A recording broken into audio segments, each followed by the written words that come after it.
Things got heated when Patrick Bet David sat down with the Krassenstein brothers, Brian and Ed, for a wild debate on Trump, truth, and the media. What started as a discussion quickly turned into a clash of worldviews, and we've got the best moments right here. That's a big part of it. There are I prefer the liberal policies over the. Which kind of divisiveness do you like less, public or private divisiveness? Define each. I tell you to your face, I don't like you, versus I tell you to your face, I like you so much, but I go behind your back and tell everybody how much of a whatever you are. Which one do you respect more? I respect the public. I do as well. Right. Yeah, that's what half the American people respect. Half the American people kind of respect the fact that he's not telling you something publicly, and if he doesn't like somebody, he's going to tell you. We as Americans, for whatever reason, as an immigrant myself who came here from another place, we're super skeptical.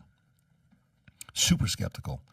And for me, I think Jay-Z said best in one of his songs, he says, don't tell me what somebody said about me. Tell me why that person was so comfortable to tell you what they said about me. Things got heated when Patrick Bet David sat down with the Krassenstein brothers, Brian and Ed, for a wild debate on Trump, truth, and the media. What started as a discussion quickly turned into a clash of worldviews, and we've got the best moments right here. Was somebody from New York running and saying, America's not ready for a New York president because the way people are in New York is just too much. You're from Jersey, so you kind of know the style of New York. I mean, Giuliani, I guess. You know what? It could have been Giuliani. It could have been Giuliani, yeah. And then... But the brothers fire back, arguing that Trump's lies, attacks on the press, and election denialism are uniquely dangerous. That's going to tell me how he feels than the fake stuff, because what social media did is, just 20 years ago, 30 years ago, a lot of this stuff would have gotten away, and people like us, we couldn't have created content to just talk to regular people about our concerns. We just had to listen to those 5, 6 different channels, right? Mm-hmm. Social media actually got some of the American people to say, I prefer a guy that's going to be straight up with me than the guy that's being deceiving me or divisive. So, yeah, I mean, I can understand your point about being divisive, but man, we got to... Yeah, no, I agree. I will say I respect him speaking his mind, right? Like that's fine. Then it gets spicy. Patrick grills them on media censorship, pointing to the Hunter Biden laptop story as a double standard. Different way. I don't know if I disagree. I don't know if I'm going to sit here and say, oh, you're wrong on all this stuff. I totally get it. That's his wiring. You know how when Republicans say stuff like, if he would only stop them, who are you to tell him he's going to change at 74 or now 70? What is he, 77 or 70? 76. How old is he right now? I don't know how old he is. 77. You think he's going to change now? No, you ain't changing this guy. So either you have to take him for who he is, or you ain't changing no 77-year-old guy, right?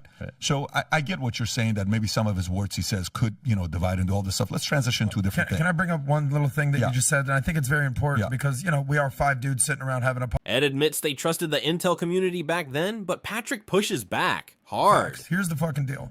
Vinny, you look like shit today. Thanks, Adam. All right, you're good. I appreciate it. If you tell a girl that, she will lose her mind. Of course, the truth hurts. Okay? The truth hurts. And that's why, they say facts don't care about your feelings. Men are a lot more comfortable hearing, the tough news, the tough pill to swallow. Like, how'd you position the question? Would you rather hear the tough news behind your back or in front of your face? How'd you word it, Pat? Okay. So men are comfortable with that. That's why by an overwhelming margin, men vote for Trump, right? Whereas most women cannot take the cold, hard truth, right? And they will, Patrick drops the hammer, accusing elites of weaponizing fear to maintain power. What Trump was, the economy's going to shit, inflation's falling apart, gas prices, Afghanistan, everything you want to put, Ukraine, everything. Order. But no more mean tweets. Yeah. So the rhetoric is really the biggest problem, especially for women. I don't know if that's the majority of the reason why women don't vote for him. I think there's other reasons too, like abortion and... This wasn't just a debate. It was a collision of media strategy, political belief, and the question everyone's asking: who's telling the truth? Personality, not policies. Yeah, most people. That's would you true. agree? Yeah, I would. And they just can't handle his personality, and a lot of people can. I get it. I totally understand. But I mean, Biden doesn't have a personality. Zero. He So, doesn't even know. He doesn't even know what the hell he is. Would you acknowledge the only reason that Biden got elected was because he was Trump. not Trump? Yeah, exactly. Okay, Absolutely. Nobody's rallying for Biden. Yeah. He's beatable. He's vulnerable. Nobody. What do you think? Is Trump a real threat or is the media playing games? Drop a comment below, hit like, and subscribe for more raw political showdowns every week.